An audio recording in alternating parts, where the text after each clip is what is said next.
who's of course the son of Hercules, right? He's going to reap the fruits of it, I swear. But come in, she says. Rest on this seat with me. Everybody that Hector meets in Troy, they want him to rest, and he'll always say no. Rest, dear brother. You're the one hit hardest by the fighting. Hector, you more than all, and all for me, whore that I am. And this blind, mad Paris, oh, the two of us. Zeus planted a killing doom within us both. So even for generations still unborn, we will live in song. It is one of the interesting ironies that this line here in Book 6, of course, tells us that, yeah, the poet knew probably this story was going to get told long after the fact. Turning to go, his helmet flashing, tall Hector answered, "Don't ask me to sit beside you here, Helen. Love me as you do. You can't persuade me now. No time for rest."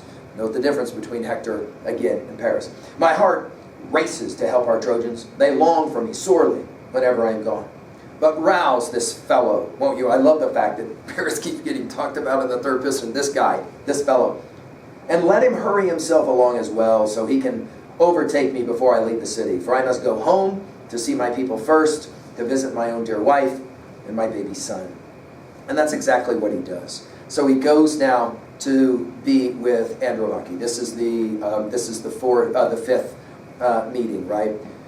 When he goes to find Andromache, he is told that she's not in her bedroom. She's standing out on the walls looking at the battle, which tells you something about her, right? She's an amazing woman, and she has this unbelievable speech. I wish I could read it all for you. But in the end, what she says is, "I need you to not stand out here and to fight all the way out in the battle. I need you to be close to the city walls.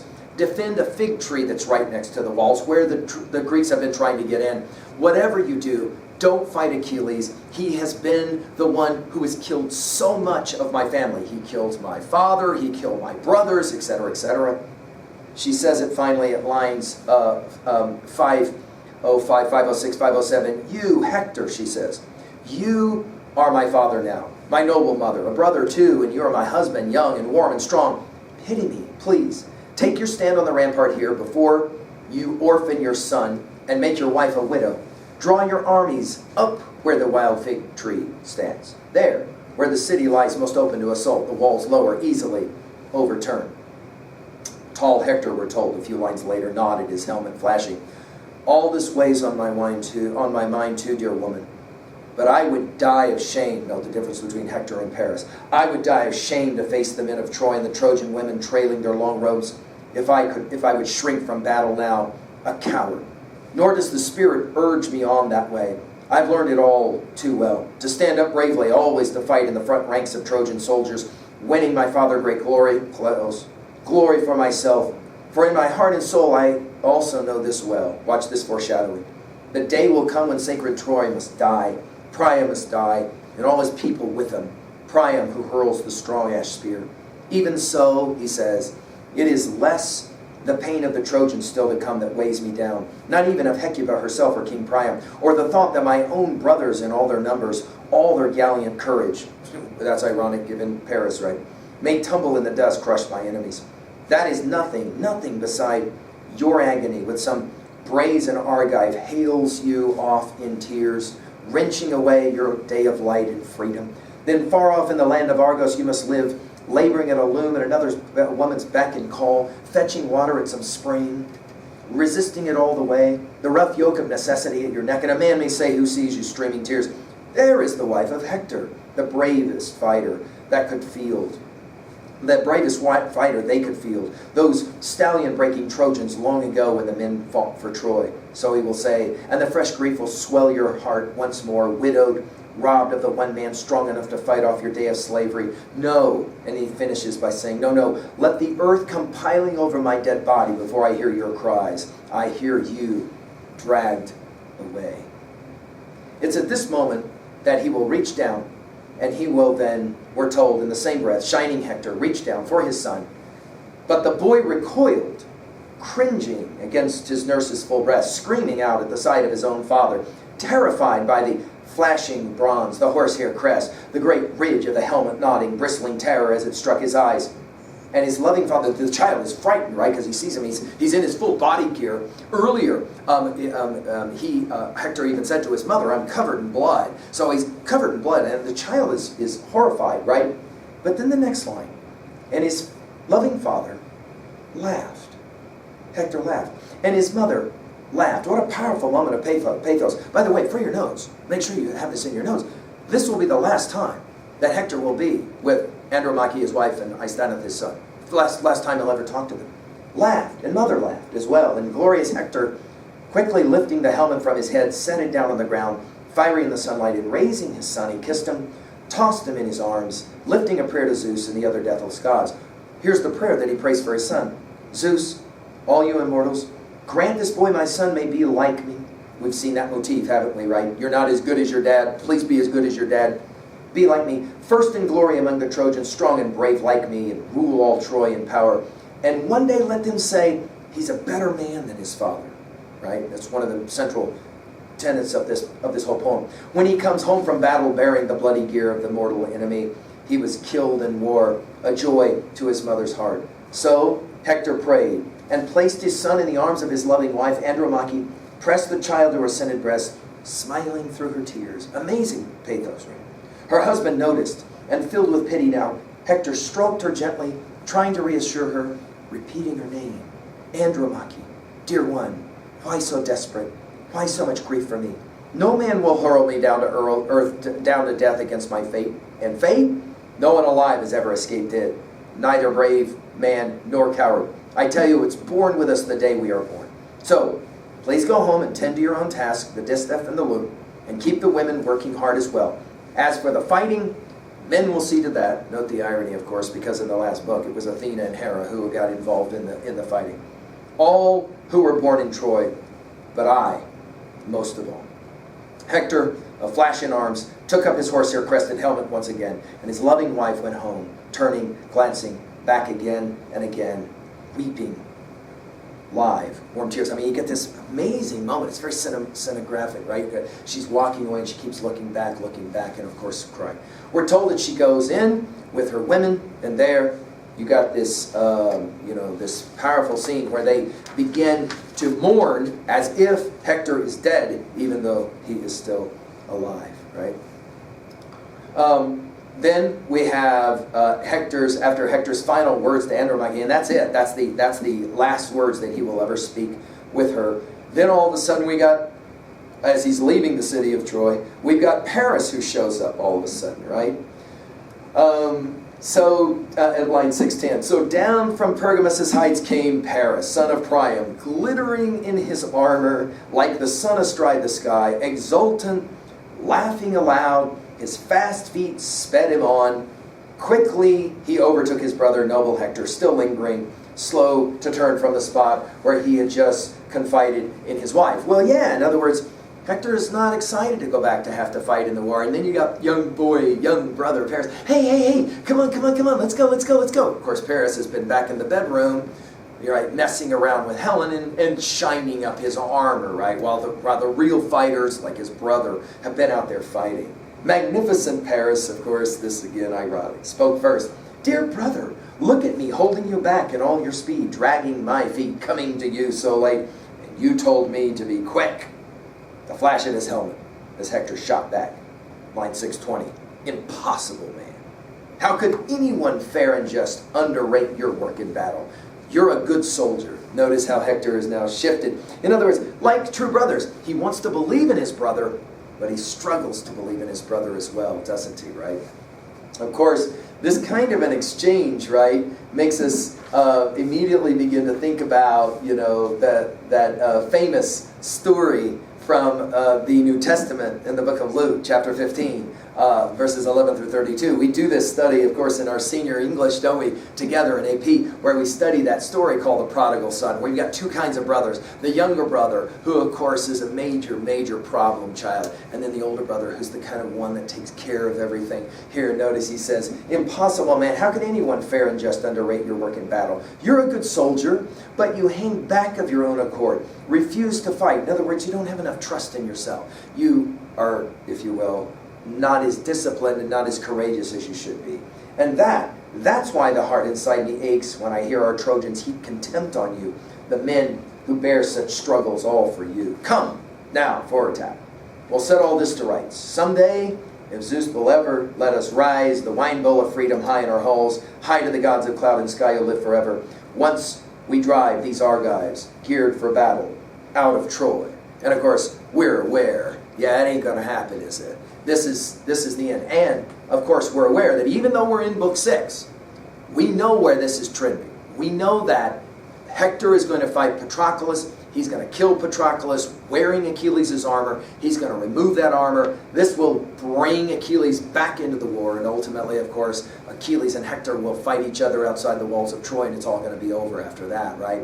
All of that is set up here. Let's jump really quickly now to 2a.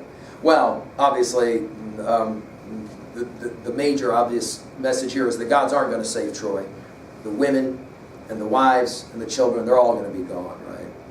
Again, that scholar's line, though, Homer is showing us what it's like to try to be human in the middle of senseless violence, right? And the Trojans, in many ways, are portrayed as far more human than even the heroic Greeks. For example, notice at the beginning, Agamemnon will show no mercy whatsoever. He even goes so far as to say, I can hardly wait until I get inside the walls of Troy so I can tear pregnant women's stomachs open. It's a brutal word picture, and that's what Agamemnon is so excited about, right?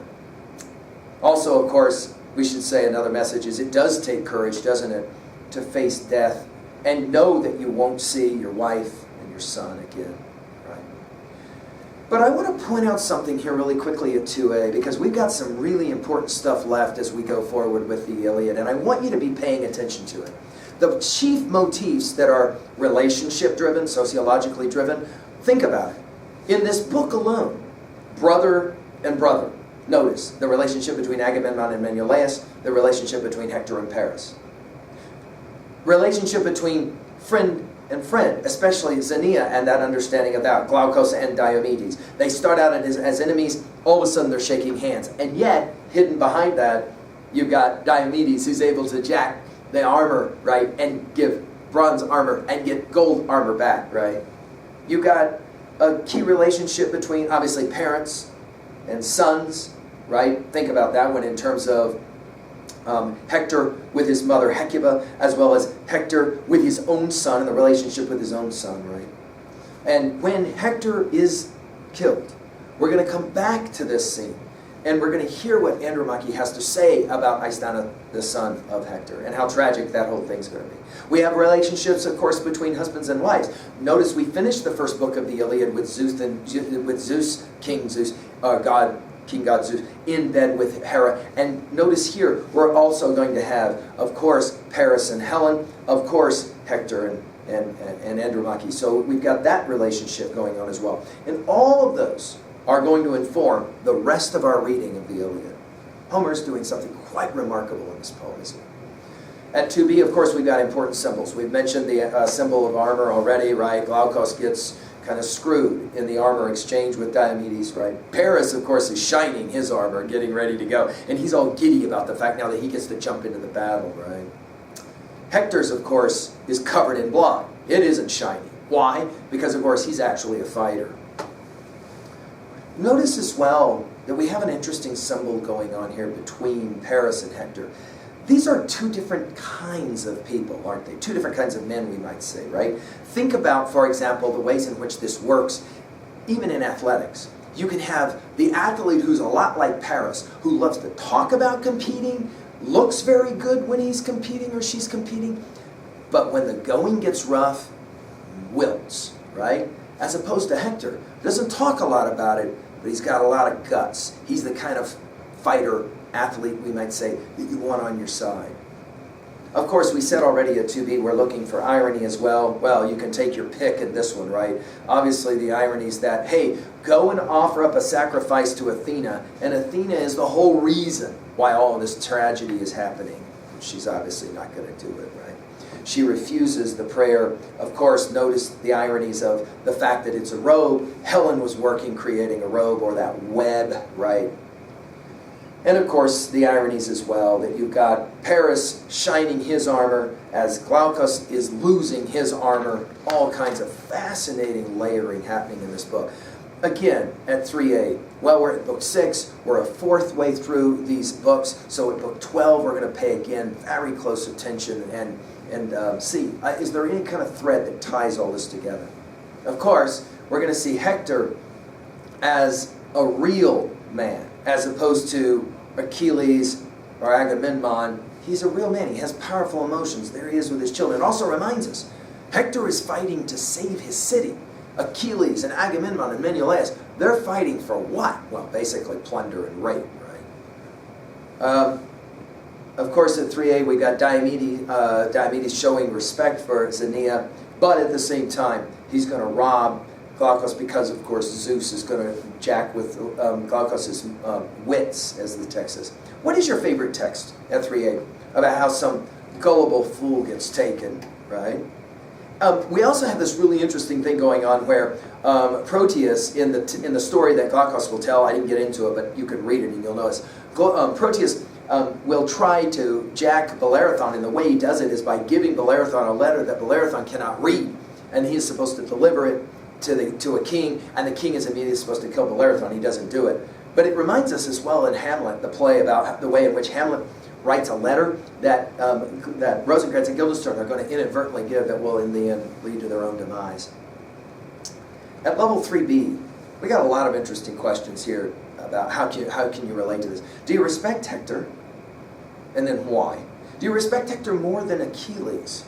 And then why? Notice both Achilles and Paris, right? Hiding out away from the war. Achilles pouting because he didn't get his girl. Paris with his girl, shining his armor. What about Paris? Right? Always with Helen. Always, outside the actual fighting. Do you pity him at all? Right? Think about this as a 3B question. Do you think you're more like Paris or more like Hector in terms of your decisions and then sticking with those decisions? Are you more a talker or are you more a doer? And of course, when we study our Hamlet together, this to be or not to be speech of Act 3, we'll definitely come back to that whole notion of conscience makes cowards of us all, right? What about this notion of Xenia? Diomedes does not pause and ask everyone's lineage, right? But somehow, aren't all men connected? I mean, think about John Donne's Meditation 17, No Man is an Island, right? Aren't we all kind of connected? Note the irony of this. Diomedes is ready to have one conversation with Glaucus, and all of a sudden Xenia is going to be performed there.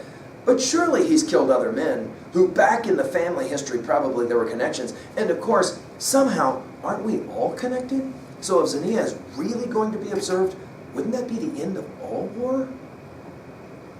Finally, think about Andromache and the ways that maybe you do pity her.